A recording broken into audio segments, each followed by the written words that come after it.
Narito na ang balita mula sa GMA Integrated News. Posible raw bumaba ang presyo ng bigas. Kasunod yan ng pag-aproba ng NEDA Board na ibaba ang taripa sa inaangkat na bigas sa 15% mula 35%. Iiral yan hanggang 2028.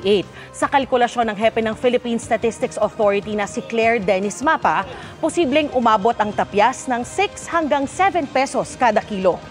Malaki raw ang epekto niyan para pabagalin ng inflation o bilis ng pagmahal ng bigas maging sa overall inflation. Pero kinakailangan din daw i-consider ang exchange rate ng piso at dolyar sa retail prices ng imported na bigas.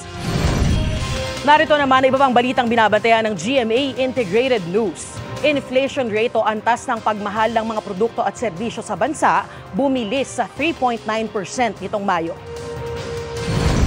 Magit 150 dayuhan nasagip sa sinalakay na illegal pogo hub sa Porac, Pampanga.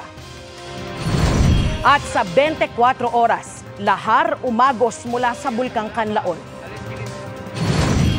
Para sa mas malaking misyon at mas malawak na paglilingkod sa bayan, ako po si Darlene Kay ng GMA Integrated News, ang News Authority ng Pilipino.